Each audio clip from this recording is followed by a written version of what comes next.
All right, we're off and running on the Krug Show. Hope everybody's having a good day. We're going to talk a little Niners. Raj from RSF Niners is in the house. Good to see everybody. I'll be in Santa Clara tomorrow for the mini camp as the players hit the field for the first time. Today they spoke for the first time. We're going to let you hear some of that, courtesy of NBC Sports Bay Area. But first, we are brought to you by Pig and a Pickle, the best barbecue in all of Northern California. Check them out. They're in Emeryville. They're in Corte Madera. They're open 7 days a week from 11 a.m. till 8 p.m. or until they run out of barbecue. So go say hi to Damon and Mary. Get the brisket chili, the pulled pork. It's all amazing. I always like get a little potato salad, maybe a little root beer, a little side of root beer. They get some nice root beer there. Go say hi to Damon and Mary. Tell them the Krug sent you. Can't go wrong with some authentic barbecue. And they've been a sponsor of the Krug Show for a while now, Raj. It's funny. I get people sending me pictures. We're from Iowa. We watch you on YouTube, and we're out in front of Pig and a Pickle, and here we are. I mean, it's amazing. Maybe it's the name Pig and a Pickle, but it's people are always sending me pictures of them at Pig and a Pickle saying, I love this barbecue. So love it. Love to see it. Appreciate all of you guys checking out Pig and a Pickle. What's going on, Raj? How's your day going, man? Good, busy as always, but I love the pig in a pickle. I love that people send you pictures. It's always cool to get that. And your reach is pretty good, and I feel like that's a pretty cool thing. When they go, they think of Larry when they're eating that pig in a pickle barbecue. Right. I'm doing good though. Yeah, overall. They're not sending me nude photos, but they're sending me themselves and their wives or girlfriends standing in front of Pig in a Pickle, either just having eaten barbecue or on the verge of eating barbecue, and it makes me happy every time. I always forward it to the owner too. I'm like, hey, look. He's like, I saw that guy. He was asking about you. All right. Well, today the rookies, came to the city. They were put through their paces and probably signed their agreements. I believe one of the headlines of today is the Niners signed Renardo Green, Isaac Guerendo, and Jacob Cowing to their 1-year rookie deals. 4-year rookie deals. Or just to their 4-year rookie deals. What do you think of those three guys? Who's your favorite? What do you like out of that trio?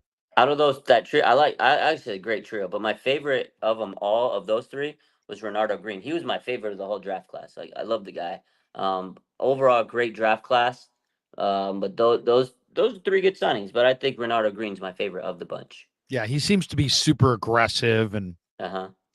They really, to me, people, a guy asked me, he's like, hey, I don't know all the names that and this and that. Just give me kind of like the Cliff Notes version, the shortened version of the Niner draft. And I'm like, well, they got two really good receivers. They got Pearsall, who's got great ball skills, should help out right away. And they got Cowing, who also has great ball skills. And one guy's got 4.4 speed. The other guy's got 4.3 speed. So they added two really good receivers. I think they added two really intriguing running backs as well. They added 4 offensive linemen, none of them blue chippers, but Pooney in the 3rd round being the highest, but 4 offensive lineman prospects, 1 gigantic nose guard, 1 linebacker, and 2 real dog type leaders in their secondary. I mean, Mustafa and Renardo Green are just, they missed those. They missed Jimmy Ward. They missed Manuel Mosley, but they missed not just their play. They missed the fact that those guys were dogs and they were great against the run and they were tough and they showed up to win. They're great competitors, really physical. And I think that's what they got here in Mustafa and Renardo Green. So I think you're right to like Renardo. Yeah, he's definitely my favorite because he's so physical. And I think you hit the nail on the head is they're missing that physicality in the secondary. Jimmy Ward, man. You said it, dog. Like this guy was he was the enforcer. They called him the enforcer, the eraser, whatever you want to call him. Like he was that thumper. And Niners didn't really have that thumper. I love Gibson. I think he was great, but he just wasn't that like thumper. He wasn't gonna hit you in the mouth. And I think Renardo Green and Malik Mustafa, those two guys, and they're gonna hit you in the mouth and they're gonna make you bloody. And if they hit you in the mouth and you're not bloody, they're gonna keep hitting you until you are bloody. So I love those two picks. But yeah, Renardo, what is still left to do in your mind? If you look at the Niners, here we are, early May. What is still left to do, or can they just roll it out in July? Or in your mind, do they need to make a couple more, additions of whatever note, of whatever, size or significance? You're looking at the roster. What do they need between now and camp? I mean, between now and camp, I don't think you're going to get an elite offensive lineman, which I think everybody's been screaming, get an O lineman. They got Pooney, who I think they feel is going to be a solid contributing player for many years, and maybe not right away, but I just don't think right now there's anybody available that they're going to be able to get for the offensive line. I wouldn't mind them trying to get a veteran safety because I don't know where Hufunga is going to be when he comes back. I want him to be Talanoa Hufunga All Pro when he was in his second season, but I don't know if we're gonna get that Hufanga. And I know they've been trying to get, a veteran safety. I know Mustafa can be great. We just talked about him, but he's a rookie. You can't expect him to be just a all pro in his rookie season. So I think if anything, if they could get a veteran safety, but slim pickings at this point. If they don't make any moves by this time and training camp starts, I think they'll be fine. They still have probably one of the premier rosters in the NFL. So I'm not going to sit here and say, oh my God, they need something big time. They're months removed from the Super Bowl. So I really don't think they need anything, but it would be a nice luxury to have a veteran safety. Let's dig deeper on the safety, because do we know when Afanga is going to be back? He tore the ACL last year. What is your thinking? Is your thinking he's going to be back in time for camp, in time for the preseason, in time for week one? What week was it that he tore that ACL? That's almost a year-long rehab as well. Do you expect him back for week one? I mean, it's a 9 to 12 month recovery. I can't remember when did he. If anybody in the chat knows exactly, it's been a minute. I've kind of forgot. But my expectation is he'll be ready for week one. He may not be ready for training camp. They might start him on the PUP list. We'll probably see him at camp, off to the side, rehabbing and stuff like that. But I believe he'll be back by week one. That's my guess on it. But I mean, again, that's why the 49ers have been so reluctant to figure out to get a safety because they kind of probably feel he could be ready by week one and he's their starter. But then if he's not, you don't want to pay, a big time money on safety. Like Julian Blackman, that was the guy that they were going to get, right? And they couldn't guarantee he was going to be a starter. So it's been this weird position. So now they wanted to get a veteran, that doesn't necessarily need to start, but if he has to, he can, be a starter until I'm we going to find. throw the names at you. You tell me who you like of this group. This is the group that supposedly is out there and available. Eddie Jackson, the former Bear, who's probably 30 or something like at this point. Pretty good veteran safety. Quandre Diggs, Seattle. Jamal Adams, kind of a quasi weak side linebacker, blitzer, safety blitzer kind of guy. He's more of a safety pass rusher. Justin Simmons. Oh, Simmons, Jamal Adams, Quandre Diggs, Eddie Jackson. What do you okay. think? So What do you real want quick, out of that group? I'll answer it. The chat says that against the Buccaneers, that's when Hufanga tore his ACL. It was against the Buccaneers game. So mid-season, he should technically be okay to come back by week one as long as rehab goes well. But you never know. You don't know. Based on those guys, if I had the choice, I'd take Justin Simmons. But again, with the 49ers situation, and they can't guarantee a starting spot, I mean, Simmons would probably want to come in and start.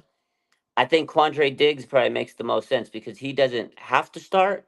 But if he did start, oh man, that guy is fantastic because he could play. His coverage skills are pretty good. I mean, Jamal Adams, again, tweener.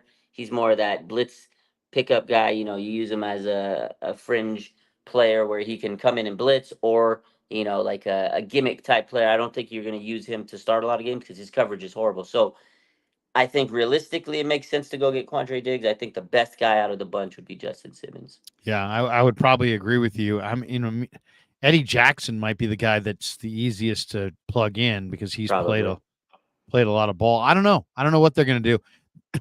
Excuse me. They may want to be super aggressive looking at the cut down to see the way other teams cut down, their safeties, because there's probably a number of guys that they looked at before the draft that, maybe they didn't get as undrafted free agents, and maybe at the cut down teams are trying to slide those guys through waivers and they grab somebody they really liked. We'll see. But you look at that position on paper. You've got Hufanga coming off the knee. Jair Brown, I really like him, but I think he's better, at strong safety, to be honest. Then you got Mustafa, who I really, really like. But I mean, that's really it. You're kind of asking him to be the starting free safety. They drafted Jalen, or they signed Jalen, is it Mulroney from Vanderbilt? He's kind of intriguing. And then, of course, they have Eric Harris and Taylor Hawkins and George Odom as a special teamer, but they're pretty thin. I mean, they don't have a lot of experience there, and they may be going into camp, if they don't make an addition, kind of asking Malik Mustafa or maybe even Renardo Green to play free safety, which is a tall ask for a rookie in his first year.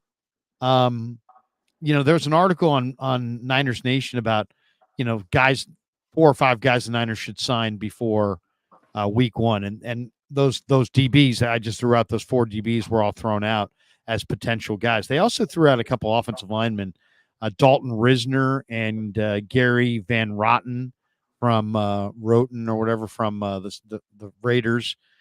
What do you think? I mean, were you surprised that the Niners didn't go offensive tackle? They obviously, at least they're saying to everybody, hey, we like Colton. We like obviously Trent Williams, but we like Jalen Moore. We didn't feel like we needed to upgrade there. Other people seem to be screaming about it. What do you think? Are the Niners right or are the fans right? Do the Niners, are they set at tackle or is it a major problem spot? I mean, it's still a big issue. I mean, I think both are right. The Niners know their team. I mean, they got to the Super Bowl with this offensive line. So I feel like they know what they have. They can be comfortable with this offensive line. Was it good enough to win it all? No. But it was good enough to get to the Super Bowl. Now, Colton, I'm not sitting here saying he's great, but it was his first year as a starter. He should improve. He should get better, right? If you're playing the game, you naturally should get better. And I think in their terms of their evaluation of players, they didn't see anybody that was better than Colton McKivitz right away. Like that was basically what they told us. They said, "Hey, there's some good players out there, but we didn't value them higher than Colton McKivitz. If they would have drafted a tackle, I don't think they would have started right away, and then it would have pissed us off even more as fans." So they said, "Hey, we're gonna address this next year." I feel it is still an issue though because I mean Jalen Moore, if he has to come in, Trent Williams will probably miss a game or two. It just happens every year. He is getting a little older, so I don't like Jalen Moore being that swing tackle, but I mean, it is what it is. I feel like when Trent Williams retires, we're going to have a big problem on our hands because then we're going to be soul searching who's going to replace such a guy like Trent Williams. So I think myself, and I feel like a lot of fan sentiment, is they should have addressed it now. Get a guy that you can really put in the work, develop them. So when Trent's gone, you have the heir apparent, but maybe they just didn't find anybody that was good enough. So I feel like offensive line will be something we're worrying about for the next couple of years. Spencer Wagee is no longer. Mm, Very good boy. disappointed. That I was my know. guy. It was one of my favorite guys. I had him on the show. He, grew up on a dairy farm in South Dakota and went to North Dakota State and played with Trey Lance. Niners gave him a shot as an undrafted free agent. They waived him today and he wound up with the Green Bay Packers. And I really like the guy, and I think he's got a lot of potential. He's got an unbelievable motor. He's smart. He plays really hard. He's about 295, and he's getting stronger and quicker. I think he's got an NFL future, but he's got to figure out a way to play the game on his feet. We were talking before the show. That's really the difference between being great and being, not great is can you keep your feet in the midst of the traffic inside on offensive as an offensive or defensive lineman? And if you can't, it's hard to make that impact. And to me, that was his issue more than anything, that he just has struggled to stay on his feet in the middle of the defense. And I think he's going to play some good football at some point. I wish him well. He's a good dude. Yeah, I think he was a good talent. I liked his, prospects. I feel like he had potential, but you're right. With this team, defensive line is a specialty, and they're pretty stacked at defensive line. He did get signed by the Packers, so kudos to him. Congrats to him. I hope he can make it and crack their roster. Good player, Maybe that's where he needs to be. Like you said, Midwest boy. Maybe that's the place he needs to be. I think he was good, but you're right. Like he was still young. He was undrafted, so it wasn't like he was this all world talent, but he had talent. I hope he lands on his feet and does well, just not against the Niners when we play them next season. But yeah, I think he had some talent, and I knew that was your boy. I think that was the first thing before we hopped on Yeah, stream. I was like, "Yo, your boy Larry, Spencer Waggy, what's good?" Because you I know. hyped He's him a up a I lot really last liked year. I him. remember. I really Yeah. liked him, and then I still do like him. He's a great kid, but he's a developmental prospect, and he needs to be able to play the game on his feet, and it's easier said than done. And it's like you don't get forever as an undrafted free agent to make an impact. They signed him. He was in camp. They liked some traits about him. He didn't make the team. They put him on the practice squad. They cut him once. They brought him back. It's just life on the edges in the NFL. This year, the guy who's going to get that opportunity is Evan Anderson, and he looks really, really strong, and we'll see. I mean, it's just it's we got maybe if you look at that interior spot. Okay, you got Hargrave. I would imagine Malik Collins starts next to Hargrave, Mhm. but then you got Kalia Davis. You have Kevin Givens. You signed Jordan Elliott. Jordan You know, Elliott, you, yeah. you've got a few other guys in there. So it's going to be interesting to see. There was kind of a how many, you're only going to keep so many defensive tackles. And when they got rid of Armstead and added two guys, that kind of hurt Wagy's chances because it just gave them one more body of veteran quality depth. And he's the odd man out. So we'll see how he does in Green Bay. Yeah. Um, Dre Greenlaw sat down with Matt Mayoko and said he doesn't know if he's going to be gone for 2 games, 3 games, 4 games, 5 games, 6 games, 10 games. Um, You don't and know. and when he comes back, he's just going to play like Dre Greenlaw, like reckless abandon. But the question is, when's he going to come back? And then will he be diminished when he does come back? Because it is a significant injury. Hmm. He does fly around with reckless abandon. If you think about the Achilles too, I mean, think about the job of a linebacker Hmm. at the snap. You forcefully shoot back and backpedal. Then you have to plant your foot and drive forward to wherever and vault yourself forward, and it just puts so much pressure on the Achilles. um, I'm eager to see him come back, but at the same time, part of me says, you know what, Trey, take as much time as you Hmm. need. Take Yeah. it. Take 10 weeks. Take as much your career. And you know what? There's other guys here. There's D. Winters. There's Jalen Graham. They just brought in Tatum Bethune. There'll be all kinds of guys cut at the deadline. There's the Niners are going to be just fine. Nobody's going to be Dre Greenlaw, but you know what I'm saying? They're going to be just fine. When they really need him would be at the end of the year when they're making the run for the Super Bowl. So if I were them, I'd take a very conservative approach. When do you think he'll be back? Yeah, that's a good question. I think you're right. I think they need to play it safe. Don't rush it. I know he wants to go out there. He was very emotional today. I was watching that with Mayoko on 49ers talk. And, he wants to play. He's just a physical, he's hungry when he's out there. He plays so violent. And I think that's going to really dictate how he is coming back because he says he won't be back until he knows his body is not giving up on it. Like he has to trust his body and when his body feels at the point where he can play where he needs to play because he's just so explosive. He runs sideline to sideline. And I feel like if they bring him back too early, he can re-injure himself and then he's gonna be gone for a long time. And he has to play safe because this is a contract year for Dre Greenlaw. Remember, he had a 2-year extension. This is the last year of it. He needs to understand that hey, I got money on the line. At the same time, my career on the line. He's not going to get an extension if he rushes it. So I know John Lynch mentioned a couple weeks ago that they expect Greenlaw probably to open up on the PUP list. Now I know Greenlaw he doesn't want to, but at the same time, I think that's the smart thing. I think he'll miss at least a month, 4 to 6 weeks. I think is I feel like he'll be out of the loop for the first month or so, month and a half, and then maybe he'll start to like ramp himself back. The blessing for the 49ers, I know none of these guys are the same as Dre Greenlaw, but they did get Campbell, like you said, so many good linebackers that they've added. Last year they drafted two, they got one this year, and they have Johnny Holland, the best linebacker coach in the NFL. So if there's one position that we could afford a little bit of a hit, it is linebacker. Although I feel like losing Dre Greenlaw in the Super Bowl was the straw that broke the camel's back. Like Yeah. that was the momentum killer. But I don't want him to rush him. And I agree with what you said, Larry. If he could come back mid-season and then get himself ready and be like 100% Dre Greenlaw by the playoffs, then that's great because it's a long season. So I'm okay if he misses the first month or two. I don't want him to come back too early. He messes up his leg, then he's screwed. So take your time, Dre. Take your time. Raj, what? So I was talking to Kev, and Kev said, "Hey, we got like 1.8 million views on our IG video of Ricky Pearsall. Mm. It just blew up. I'm just kind of wondering for you, as Mr. the Czar of our RSF 49ers, what has been the biggest content blow up for you in the last, let's say, the last couple of weeks?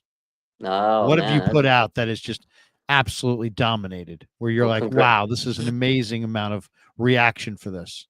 well, congrats on that. That's a pretty big video. That's pretty damn big. I know we've collabed on a few that have went pretty big.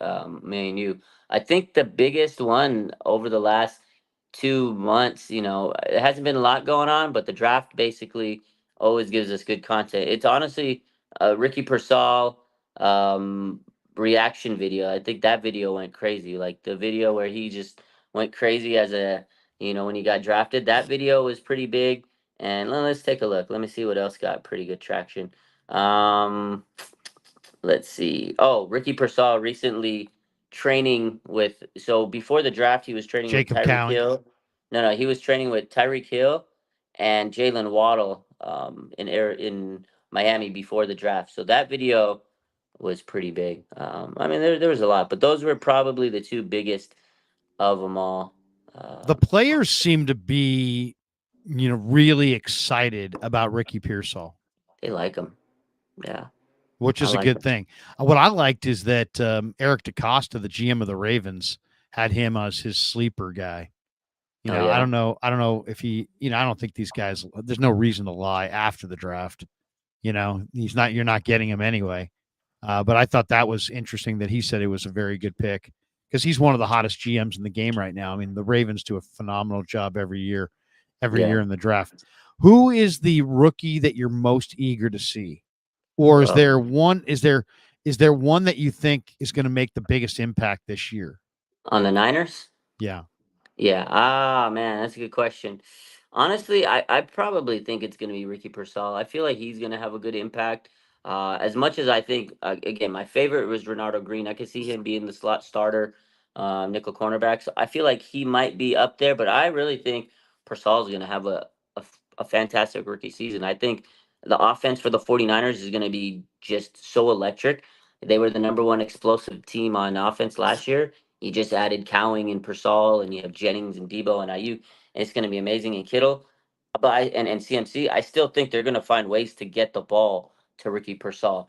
And then Debo does miss a few games here and there, and during those games, I really expect Persall to take that Debo role and have some big games. So I still think Ricky Persall is going to have the biggest impact on the 49ers in terms of rookies. Now another guy that I feel might be sneaky good this year that not a lot of people are talking about, who Who do you got? maybe I think it's gonna be Isaac Guerendo. I feel like this season he's gonna take a pretty good role on this offense because I don't think Elijah Mitchell's gonna be on this team when it's all said and done. When the 53-man roster comes out, I don't think Elijah Mitchell's gonna be on the team, and I think Isaac Guerrero is gonna Wow. have a big role. I said it. Wow. So you think Yeah. Guerendo in and you think they're going to trade Mitchell or cut him? I think they're gonna want to try to trade him, but I don't know if they can get value. If you can get a sixth or seventh Well, pick I for mean, him, heck, if the that's great. Rams could get a trade swap today for Ben Skoranek, I would Yeah. imagine the Niners should be able to get something for Elijah Mitchell. But Seems I like he's mean, better. problem is a lot of injuries, so it's how much value does he have? But if the 49ers could get a sixth or seventh out of Mitchell, that's a dub. He was a 6 round pick himself, so it's fine. And the reason, and it's not that I hate Mitchell, but he can't stay healthy. And if this man Isaac Guerendo comes into training camp and he can show that he can block and he can show that he has the basics of this offense down, his 4.3 speed is going to be so electric. I think Kyle's like, okay, we can put him in the offense. And I love Jordan Mason, but ball security has been an issue for him. Isaac Guerrero has a big opportunity to really show himself on this roster. Now, again, Kyle does take running backs every year, and they don't pan out. So it could be one of those running backs that just doesn't. But I have a good feeling about this guy. I saw his interview today, and I liked his vibe. He was very well spoken with the media today, and I don't know. I feel like Kyle saw this guy. He's like, holy crap, I need his speed. So I don't know. I'm excited for this young man. And he wasn't a third round running back, which is normally the That's case. right. That's the Yeah. curse, is the third round running Curse, back. yeah. Yeah. Okay, let's see if we share the screen here. Well, maybe we can show a couple of these interviews real quick. Just a couple highlights from this up here. This is Malik Mustafa. So let's hear from Mustafa. Understand who you are as a person, your identity. Hold on. See if we can get this back. There we go. Wait. What you were thinking there? Yeah, it was all about, proving myself right and, not worrying about proving other people wrong. You gotta, understand who you are as a person, your identity, your purpose, your journey. You get caught up in the noise, the social media era that we're in, get caught up in what other people are doing. You kind of get lost in your own path. And I think the main thing for me was just to stay on course for me, worry about myself, honing on my craft, and how am I gonna be the best Malik Mustafa I can be. Mm. Very smart guy. Wake Forest kid, Demon Deacons, they always produce a lot of smart players. They sure do, man. And, He's got a and good you head can on tell his. that guy's super smart. He's got his, he's wired right. That was a nice pick. Yeah. Getting Mustafa. I think Mustafa. The question is, can Mustafa play free safety? I don't know. Yeah. I Good. don't know if he can play free safety. Here's Guerendo. Tell me what you think of Guerendo here. Yeah. Big Isaac Guerendo. Let's see. Push this back. There we go. How many games did you start in college? Started one. How do you explain that? Like, is that kind of what you're talking about there? Yeah, I think it's a similar thing, but I've played with a lot of great backs, been in a lot of great rooms. So I mean, I think that's it itself. But I think at the same time, going to this level, making this transition, I think it's something that helps me because a lot of these guys have been the feature guy. Pretty much since they were young, they were, the guy at their high schools and they were the guy at their colleges. But I think for me, it's it kind of gives me a leg up in the sense that what are these guys going to do when they aren't the starter? How are they going to handle that? How are they going to move forward with that? And given the fact that I've already been through it like plenty of times, like obviously it's not going to change my mindset. I'm going to continue to work hard with whatever it is, but just continuing to embrace that role. Did it ever bother you that you weren't a starter? Obviously it's frustrating, you want to contribute and play as much as possible, but I loved it. I think if I were to let it bother me, it probably wouldn't allow me to be ready for those moments when I did get them. So, I just continue to have that patient mindset so that I could be ready for those moments. Did that bother you? Are you kidding me? I mean, I was just chilling. I didn't have to take all those hits. I mean, it was better. I mean, I love not playing and I've mastered it. That's why I'm going to be good here because I'm not going to play here either. And I'm going to be comfortable not doing it. And those guys, I don't know. I like Guerendo's size and speed, and I see the potential that everybody else sees.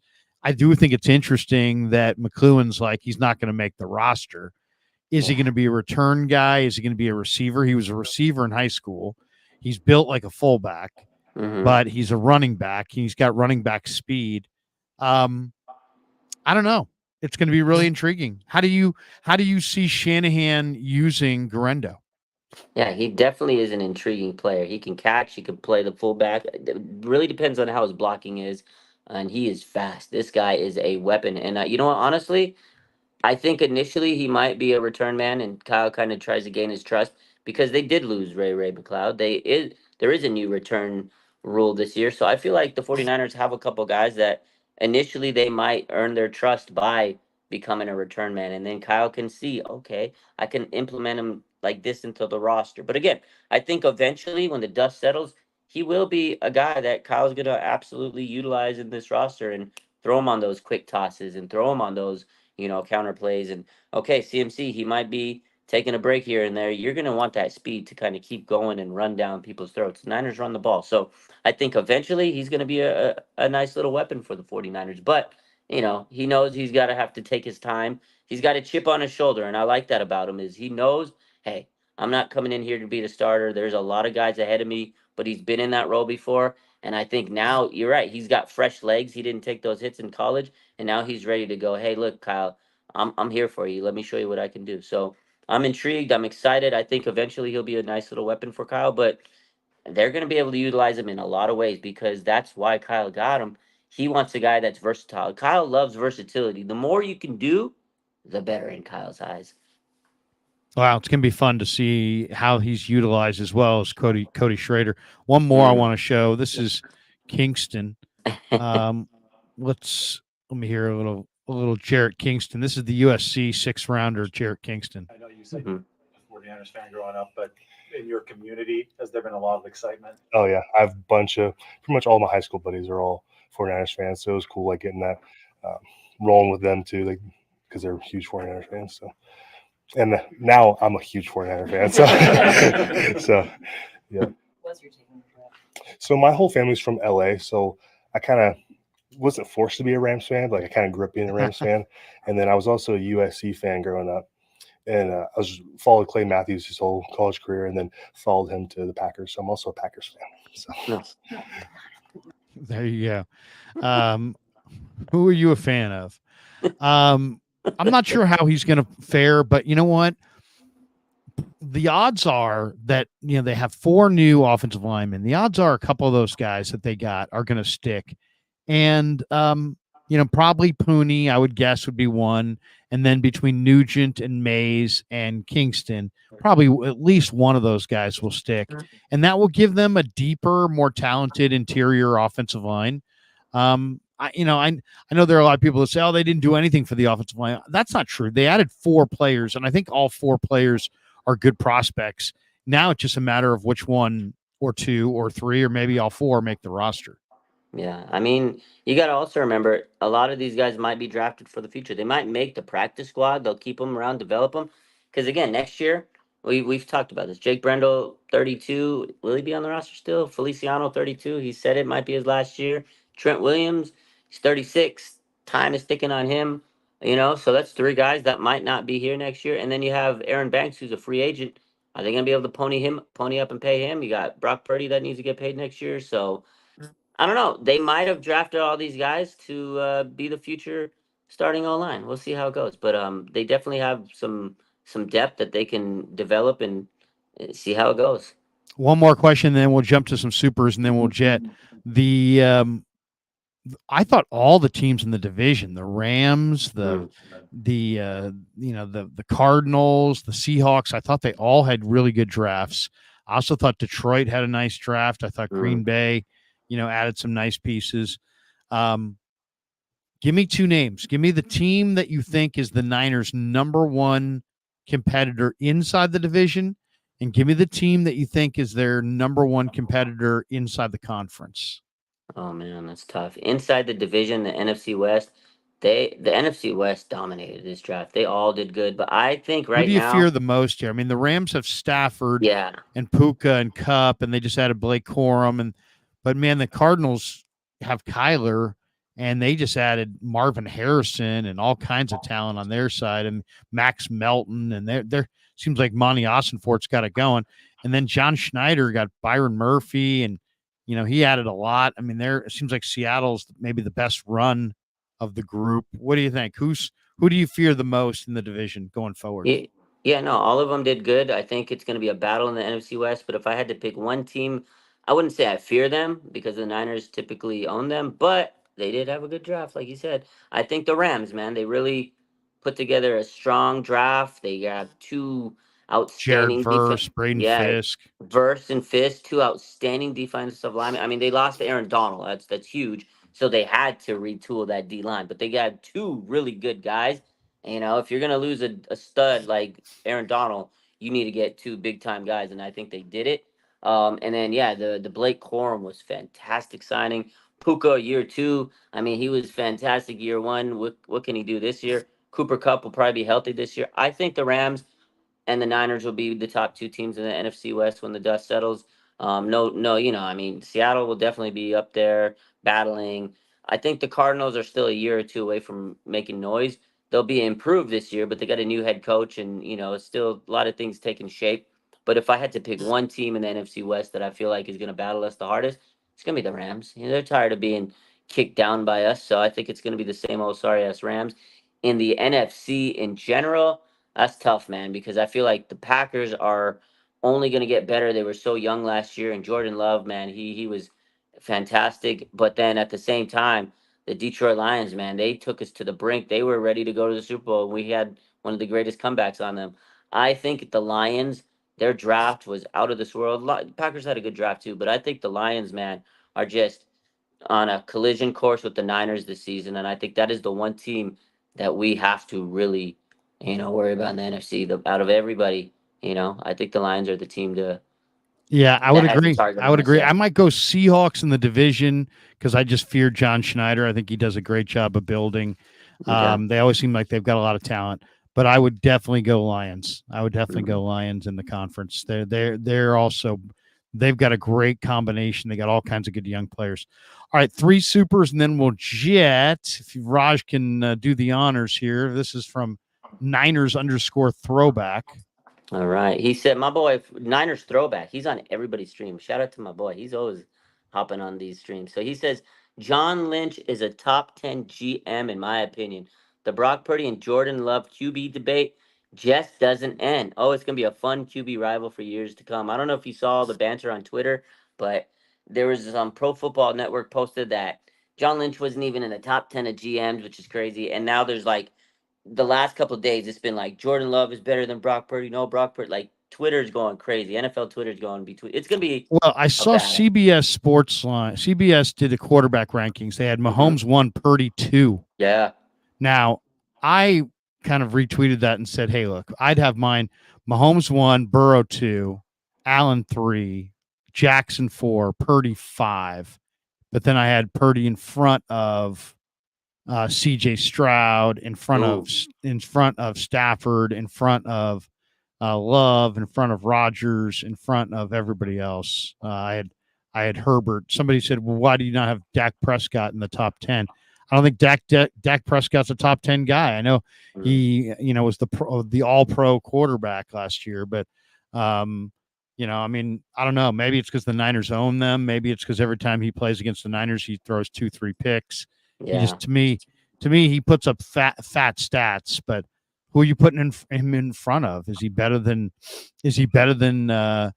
Jordan Love? No. Is he better than Justin Herbert? No. Is he better than Lamar or Stroud or Burrow? No. So anyway, I have Purdy not 2, but definitely in Mahomes, then Allen, then Burrow, then Allen, then Jackson, then Purdy. I got Stroud over Purdy. I love Purdy. I don't think he's top 2. He's on that top 10 list for sure. But I got CJ Stroud. I love Brock Purdy, but I gotta put CJ Stroud above Brock Purdy. CJ Stroud is a dog, man. We want to talk But he about only dogs. did it for 1 year. That's my only thing with him. CJ Stroud's a dog, man. That's all. Yeah, he's good. He's good. There's no I question. mean, nobody had a rookie season like that before, Larry. That's all I'm Yeah. But Purdy's been now to the Super Bowl twice, or been to the Super Bowl and been in the NFC Championship game twice. He's amazing. I love Brock. That's pretty. I don't know that anybody's doing that either.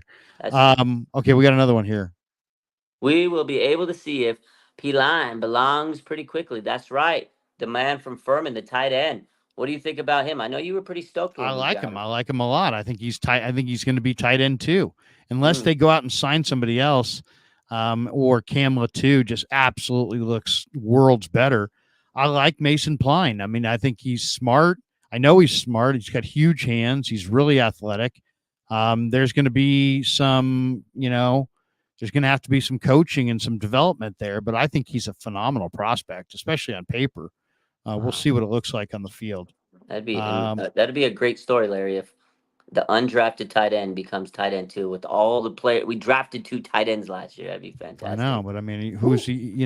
I think he's every bit as talented as those guys. We'll see. Yeah, we'll see. We'll see. We got one more here. We got my man Blood Moon says Nick Zakel must have untapped potential. I don't know why else we're holding on to this guy.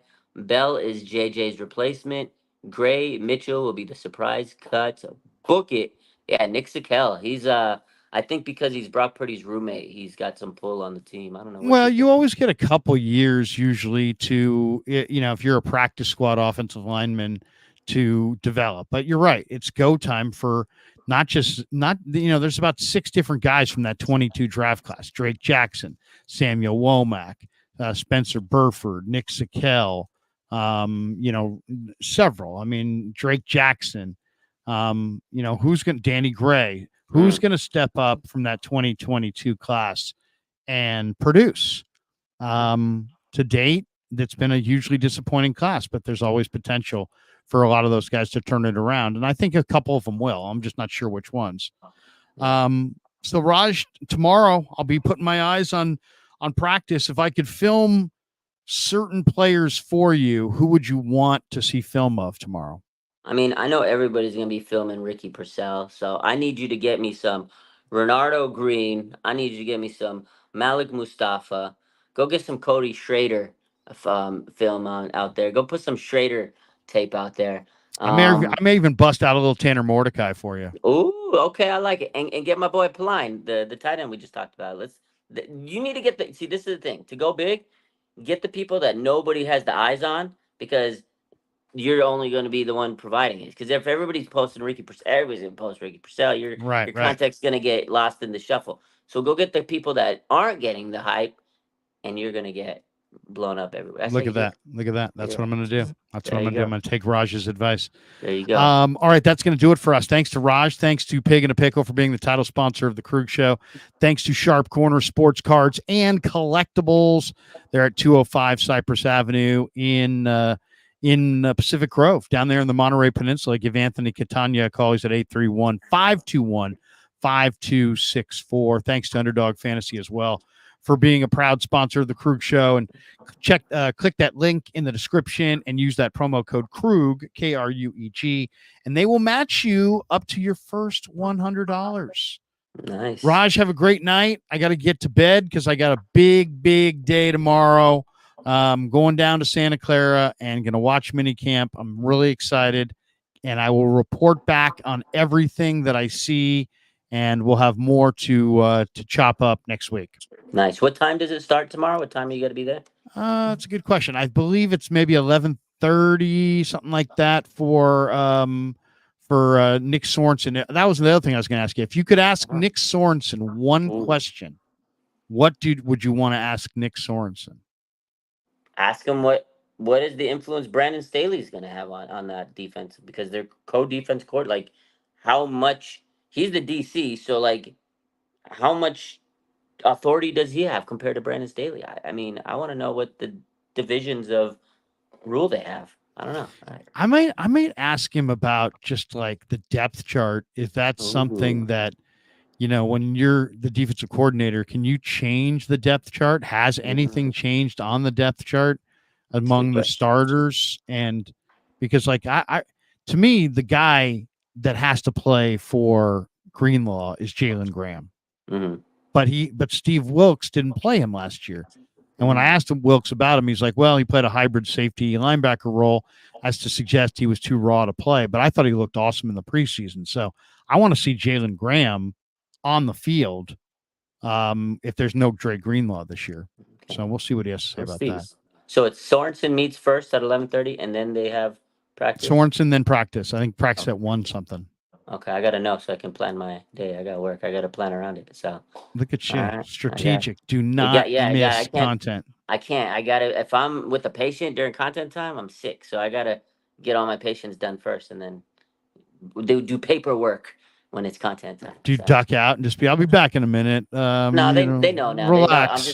Think of Aztec temples. Close your eyes. No, they know. They're like, it's paperwork time. Leave them alone. I'm grinding on the phone. It's paperwork time. Yeah, they know. You're chasing that paper. That's what it is. You're chasing that paper. Yeah. All right, that does it for us. Thanks to our sponsors. Thanks to Raj. Thanks to all of you. Peace. Yeah, never met a man I've been scared of. Careful.